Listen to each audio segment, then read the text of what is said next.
Hi, and welcome from the lab where we make Snap. Today, I would like to show you an activity that's been in the working for a couple of years. It is about making artificial intelligence and machine learning accessible for school courses, for school classes. And it's an activity that we've been showing off at various occasions, and we're finally ready to deep dive and show you how you can build it yourself.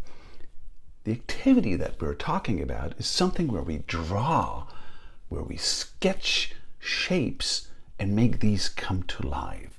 So for example, I am going to sketch a boat, and the program is going to notice that this is a boat and will animate it accordingly. Now this is easy if it only knows one shape, but what if we have different shapes? For example, one thing I'd like to draw now would be a heart shape, and now the program should notice that it's a heart and it beats. Or I could draw something that looks like a raindrop and make it rain. This is the kind of magic where we recognize a gesture, a drawing, and we'd like to deep dive into this. So this activity is based upon a pretty cool paper from the University of Washington, from Warburg, Wilson, and Lee, called the $1 gesture recognizer. And what we're doing is a simplified version of that algorithm, just the bare necessity to get it to work. And we're going to start from nothing in Snap. So the first thing we'd like to do is actually make a part that lets us draw single gesture shapes, single strokes. So we want to make a little sketching, a little drawing program. I'm going to the stage and I want the drawing to start whenever I click the mouse. So instead of clicking on the stage, I want it to be whenever I'm pressing the mouse button. And I want the thing that's happening not to happen on the stage, but I want it to happen on the part of a sprite. So I'm going to broadcast a event, and so I want to start sketching, so I'm broadcasting the event sketch. Now I'm switching over to the sprite, and I want the sprite to react to the sketch event. So I'm going to say when I receive sketch. So what should happen is I want it to clear the stage, and I want it to repeat until the mouse button is no longer pressed. So repeat until the mouse is no longer down. Now it's very simple. We just want it to go to the mouse position, to the mouse pointer, and we want to put the pen down. I'm doing it at every step, so I don't have to be careful when it starts and when it stops drawing. And when I'm done, I can lift the mouse up again. Let's try this. Let's draw a heart. Yes, this works. I'm still seeing the sprite, so what I can do is I can hide the sprite. And I can make the pen size a little bigger. I'm going to set the pen size to 3. Let's try to draw a house. Yes, this works. Now I can draw single gesture strokes. Here it'd be a star, for example. Now, this is easy, right? So how can we animate this? Now, in order to animate something, we have the pen trails reporter that gives us a costume of the pen trails. And what we can do is we can let the sprite wear the pen trails as a costume. So in order to do this, first, we'd let the sprite again go to the center of the screen, point to the right, and then we're going to switch to the costume of the pen trails, and Then we can clear the pen trails. And now, as it's already hidden, we want to again show the sprite. So now we're showing it again. So now we have a sprite that is of the picture that we just drew, and now we can animate it. For example, if it's a star, we could say, okay, we want it to blink 3 times. So blinking means we just want it to hide and show with a little pause in between. Let's put the pause like 0.3 seconds. So this would be our animation. Let's click on this to check it out. Yes, the star is blinking. And afterwards, we want to restore the pen trails like they were before. So we can again go to the center,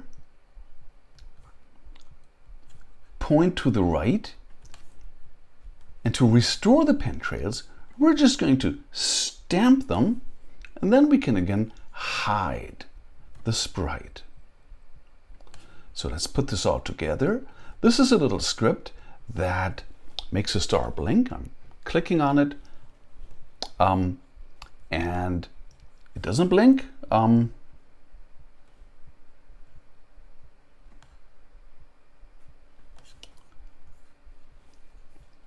Try this again. A star. Going to the center, switching pen trails.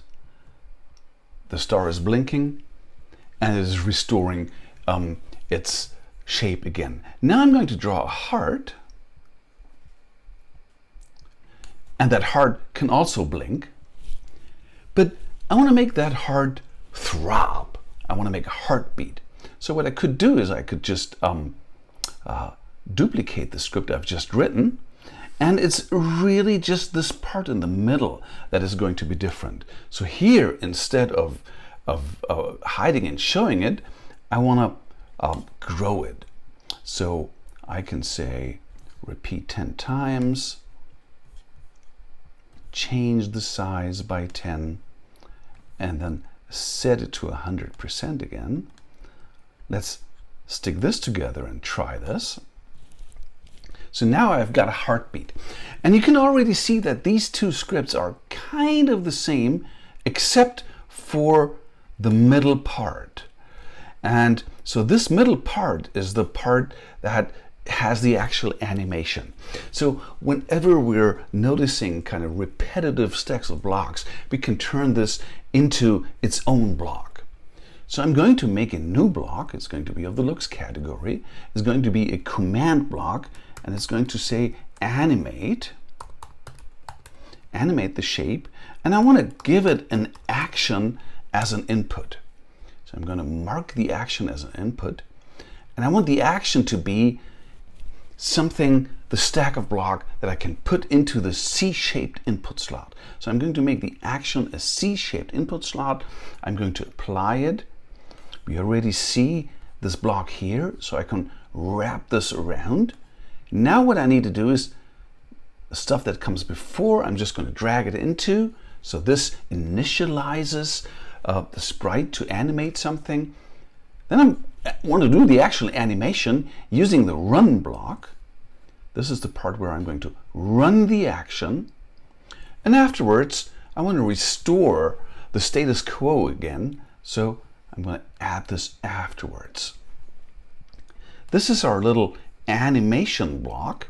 We can now also throw this one away and use our same animate block also around this other script that makes a heartbeat. Let's try this. This is my heartbeat. So I can label this action heart. I'm going to make when I receive the event heart, it is going to beat. And this animation is blinking. This is what I want to happen when a star is drawn.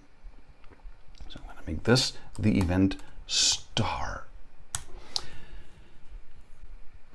This little trick that we can make a block that runs an arbitrary other script is actually a cool thing. It's a higher order function, it's even a control structure, and it's one of the really fun and powerful things that we have in Snap. So now, we've just made a little drawing program, and we've made a mechanism that lets us animate whatever we've drawn. Now, how cool would it be if our program could actually recognize what we drew to decide whether it is a heart or a star? In order to let the computer learn this, we'd have to record some data. So I'm going to make a variable, and the variable is going to be the data of what I'm drawing. I'm going to call it sketch. I'm going to initialize the sketch to be a new list. So whenever I draw something, at every step, I'm going to add the coordinates to that sketch. So this is going to be a list of the X and Y coordinates of my sprite that is drawn. So now let me draw a star, and you can see there the list is growing, and it's a pretty long list, 154 points. So now I have a bunch of points, and it'll be interesting to actually see and visualize these points to see where they have been recorded. So I'm going to make another little block that shows this. This block is going to be in the pen category. It's going to be render a path. A path is a list of coordinates, and path is going to be an input. It's going to be a list of coordinates, and this should draw something. So first I'm going to clear the stage, and then I'm going to use the for each loop, and I'm going to iterate over the items in the path. These items are actually points. So for every point in the path, I'm going to make the sprite again go to each point. And a point is a 2-item list. We can use these directly in the go to command. Then again, I'm just going to do the same thing. We're going to do the pen down, and when I'm done, I'm going to lift the pen up again. I'm going to apply this and try this now. Here's our render block. So I already have the sketch block. Let's try this. So if I click on this, it is again rendering the star pretty much exactly like I drew it. Now I want to visualize every point that's in the path. So what I'm going to do is I'm going to set the pen size to 1. When the pen is down, I'm going to set the pen size to 3. I'm going to move just a little bit. Actually, I don't have to move it all to make a little dot. Then I'm going to reset the pen size to 1. And I also want to do this very quickly. I just want to do this in one frame, which is where I'm going to use the warp block and warp it around the loop to make this all happen in one step. So this little render procedure now will show me the distribution of the blocks in my sketch. I'm going to click it, and you can see at the edges where I'm drawing less fast, there are the blocks are more closely to each other.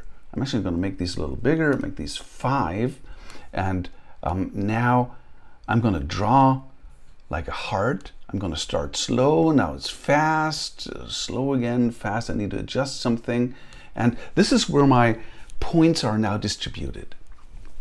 And so now an idea is to abstract the shapes that we found. Abstract in a way that we can compare them to other shapes and find out how different they are.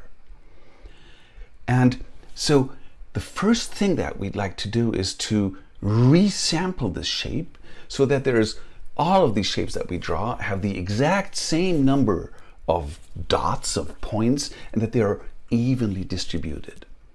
So the first thing we need to find out is the length of this whole path. And the length of a path is the sum of all individual segments. So we need to find out the distance from one point to another point. For this, I'm going to make a function, a reporter block in the sensing category. I'm going to make a new block. It's going to be a reporter block, and it's going to say distance from point 1 to point 2. So I'm going to make point 1 an input. This is a point. It's a list of 2 items, an x and y value. And as is p2, point 2 also is a list input of 2 items. So what is the formula to finding out the distance between 2 points? Well, you can look that up on Wikipedia as the Pythagoras formula. So we want to have the x value of one point minus the x coordinate of the other. Then we want to square it and add it to the difference of the y coordinates, and then take the square root of it all. So it's the square root of the sum of the square of, now we take the item 1 of our second point minus the item 1, which is the x coordinate of the first point. And we want to do the same thing for the y coordinates, so we can just duplicate that whole part and put it into here. So this is the Pythagorean theorem. This will give us the distance of 2 points. I'm going to apply this and actually try this. Let's test this out. Here now is my new block. I'm going to take this list and make a list of 2. Let's start at the origin and see what is the distance to, what if I just go 5 steps to the right? I would hope the distance is 5, and it's not. Oh, this is because, see, here I forgot to change it to the item 2. So let's apply this. So let's try this again. It should be 5. Great. Let's try the other way around. So now I'm just going 5 steps up. The distance is also 5. What if I go 5 in every dimension? 5, that's roughly, I would assume something like 7. And it is something like 7. So this is my distance from one point to another point reporter. This works. We can now remove this again.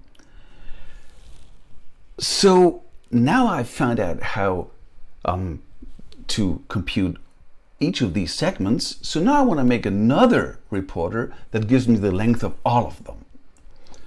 So I'm going to make something that says length of path, and I need a path as an input. So the input path again is my whole shape. It's a list of coordinates.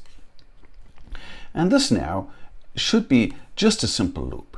So I'm going to meet a variable, one for the result, which is going to be the length. And I also want to keep track of the last point. I'm going to initialize the last point. I'm going to start with the first one. This is the first item of the path.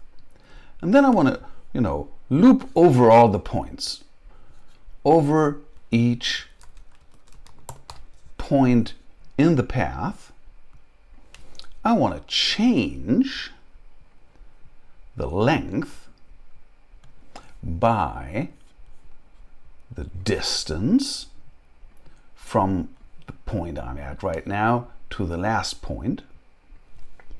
Then I want to remember that last point by setting the last point to whichever point I'm at.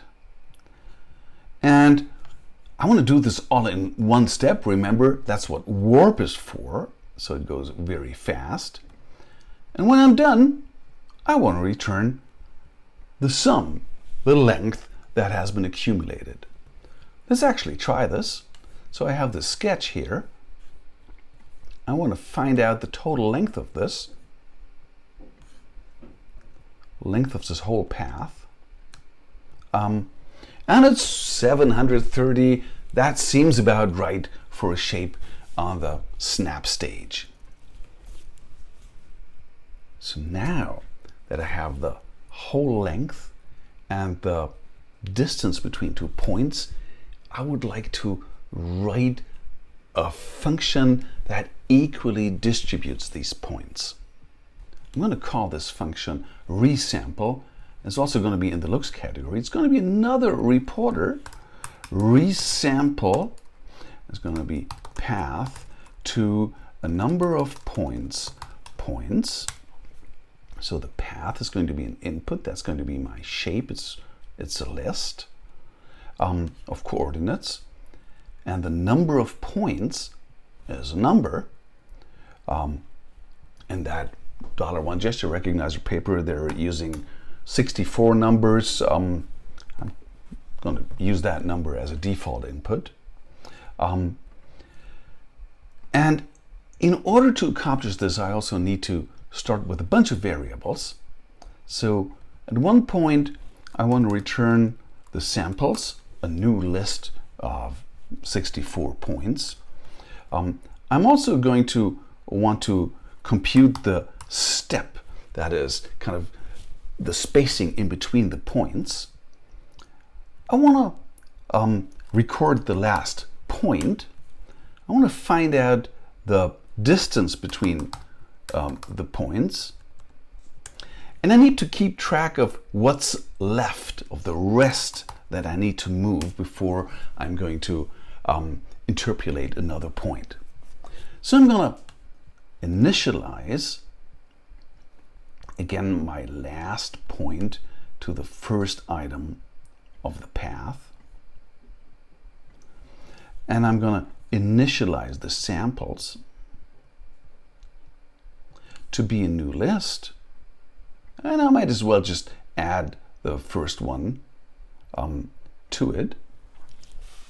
And then I want to again enumerate all the points in the path.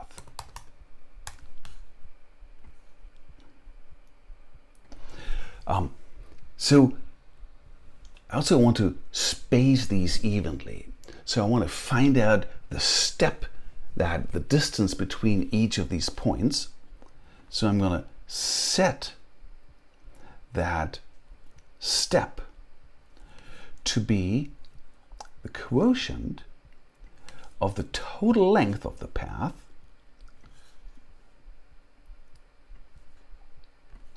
divided by not really the points, because if we have 2 points, we just have one segment. If we have 3 points, we have 2 segments.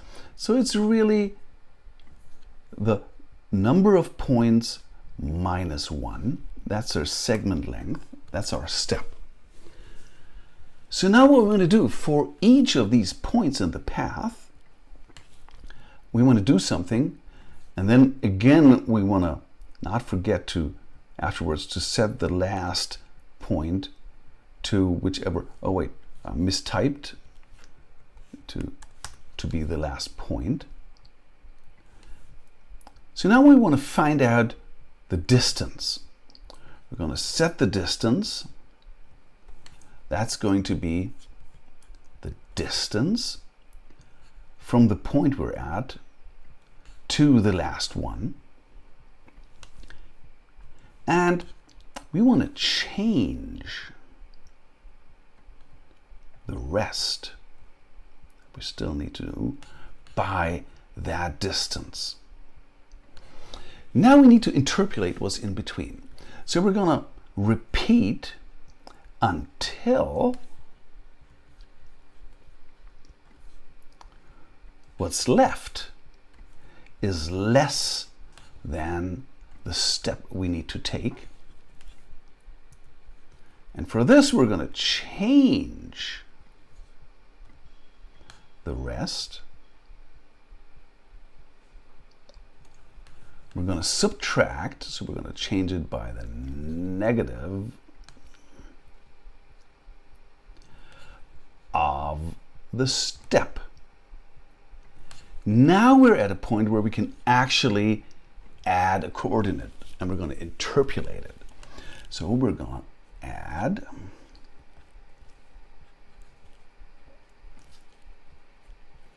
something to the samples. And what we're going to add is we're going to take the ratio of what's left, or rest, to the distance between the 2 points and apply it, so we're going to multiply it, to the difference of the 2 points. Now this is something where we'd have to usually do x2 minus x1, y2 minus y1. In Snap, we can do this all in one step. We can just subtract vectors and subtract points from each other. So we're going to use this in between these 2 points. So we're going to have this point minus the last point. And now we want to subtract that from the current point where we add. This is our interpolated point. We're going to add this to the samples. And since we also want to do this very fast, we're going to wrap a warp block around all of this. When we're done with all of this, we want to add the last block in case it didn't get added already. So we're going to add the last item of the path to the samples.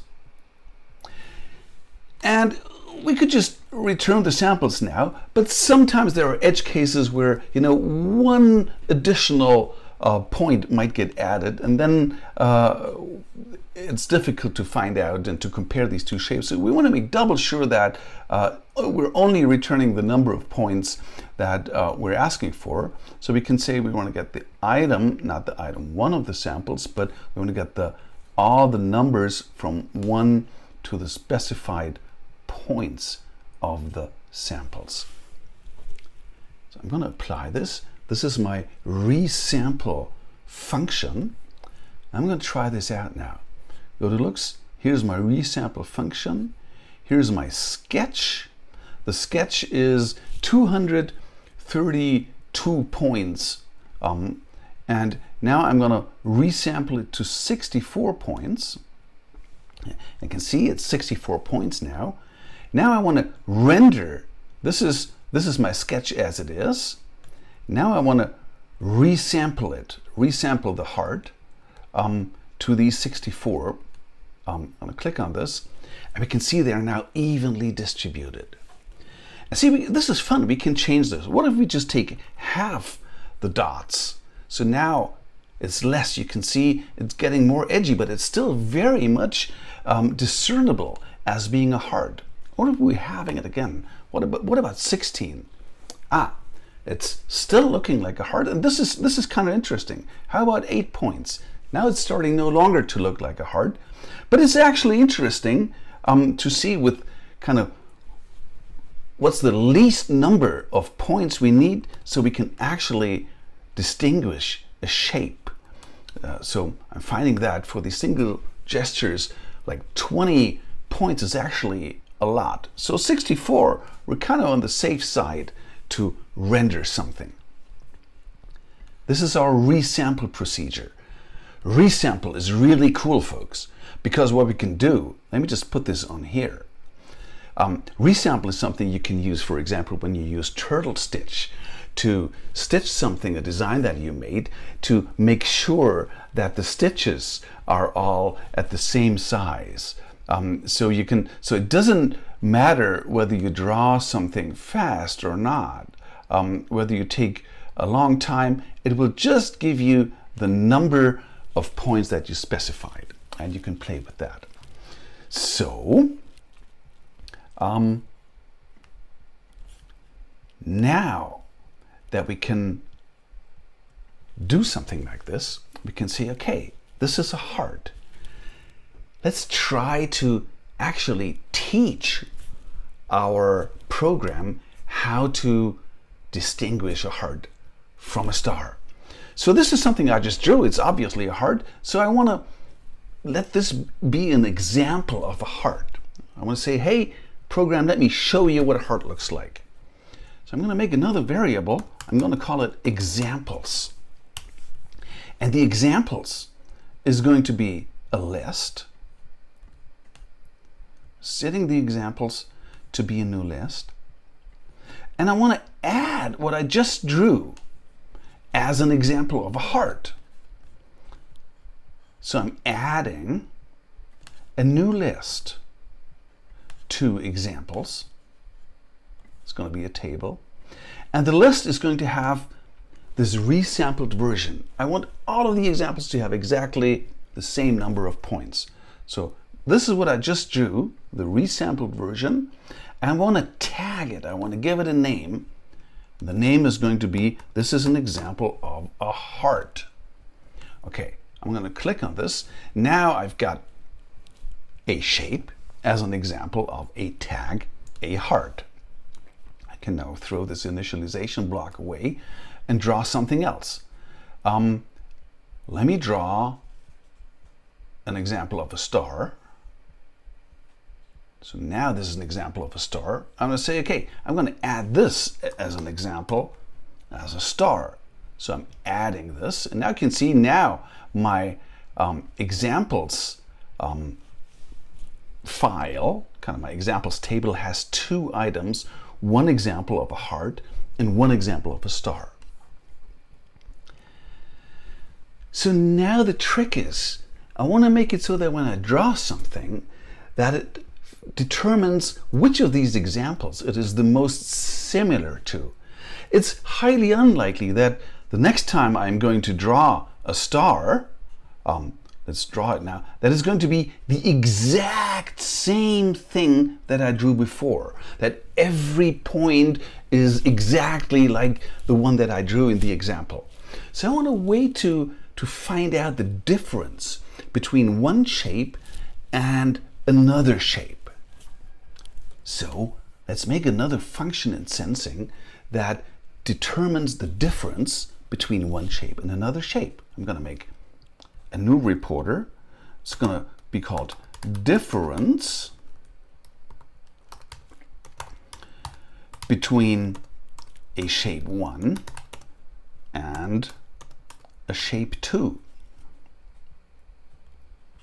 So shape 1 and shape 2 are going to be inputs. They're going to be paths of coordinates.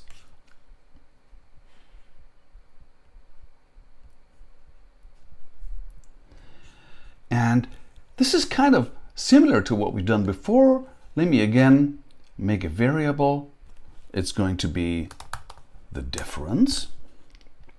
And I'm going to assume that both of these shapes are going to have the same number of points. So I can use a for loop. I'm going to say for 1 until the length of my shape 1. I want to change the difference by, you guessed it, the distance of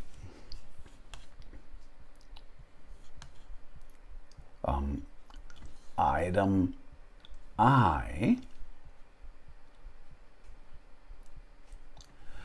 of my first shape to the item I of my second shape. And again, I want this to be very fast, so I'm going to wrap the warp block around it. And when I'm done, I want to report that difference. This little procedure, this little function, lets me compare the accumulated distance between the corresponding points of two resampled gestures. Now I should be able to find out which of my examples has the least distance, is least different to what I've just drawn. So I'm going to make a function, and this is going to be the crowning function of this. This is going to say recognize. Recognize a drawing in a set of examples.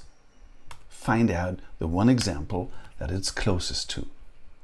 Drawing again is a list of coordinates, and the examples is a list of examples. So in order to find out the one, I'm going to have a bunch of variables. I need the difference. I want to keep track of the minimum difference. And eventually I want to find a match. So I'm going to say for each candidate in my examples, I want to find out the difference. And say the difference is going to be the difference between not just my drawing, because that might contain any number of points, but between my resampled drawing. So I'm going to resample that drawing to the candidate. But remember, the candidate itself is a list where the first item is the example and the second item is the tag, the name. So I want to compare it to the first item of the candidate, which is the actual shape. So now I have a number. I have the difference. And now I can check whether that is the minimal difference. So I can check whether that difference is less than the minimum, because if it is, I have a match. Because it is, now my match is the candidate, and I'm going to keep track of the new minimum.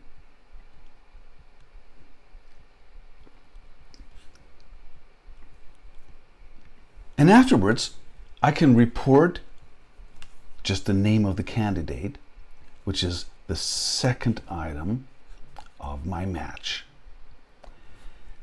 Now the only thing I need to do is, since minimum is initialized with 0, I need to find out the first item. So at first my match isn't anything. So I can find out whether match is a list, then I already have a match. If it's not a list,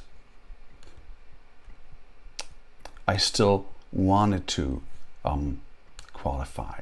So I'm going to say if it's either the new minimum or if it's the first thing in my test. This is my recognize function. Let's actually try this. So here I've drawn something. I've drawn a star. I'm going to recognize the sketch. This is my sketch. I want to recognize that in my examples and find out which one it closely resembles. And it says it's a star. So let's draw something else. My other example, which is the heart. And also remember that this is not exactly the heart that is in my examples, but just something that I've drawn freehand. Let's see whether it works. And it works. So now I have a function that can find the one that whatever I draw more closely resembles. And what I can do is I can use this as an event. So I can broadcast what I've drawn, and then I should be able to now have my other scripts react to that. Let's try this with the heart. So it finds out it's a heart, and the heart is beating. And we can say, okay, what is this? This is the star. And it does something else. So this is fun, right? So now we already have 2 examples. Now we can try storytelling. Let me draw something else. Let me draw a propeller. This is my propeller. And I want my propeller to turn. Oh, but look, it's recognizing my propeller as a star because it is closer to the star example than to the heart example. So I want to register this as a new example. So I can say this, I'm going to add it as an example of a propeller. So I'm going to add this to the propeller, to the list of examples. Now I'm having another entry for propeller. And guess what? I can make a new script that reacts to propeller.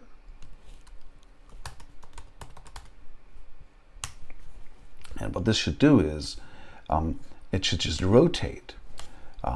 So we're going to make it rotate a lot. So let's try this again. Here's my star. And it's blinking. Let's try a propeller. And it is turning. And my favorite example, the heart, it is beating. Folks, you can imagine what you can use artificial intelligence and machine learning for. You can now use this for storytelling. You can use this to control a game. You can use this just to have fun. This is an example of a supervised learning algorithm that finds a match, finds the so-called nearest neighbor from a set of exemplars, of examples. This is also going to be part of a new curriculum that we're currently working on to bring AI and machine learning to schools.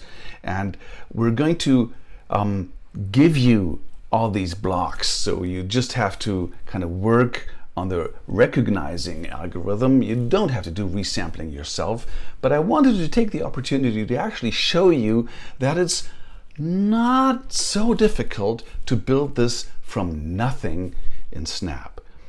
So I hope you enjoy this, and if you have some time at your hands, why don't you try it yourself and let me know whether it worked for you or kind of the difficulties you encountered with this. Thank you very much for watching. See you around.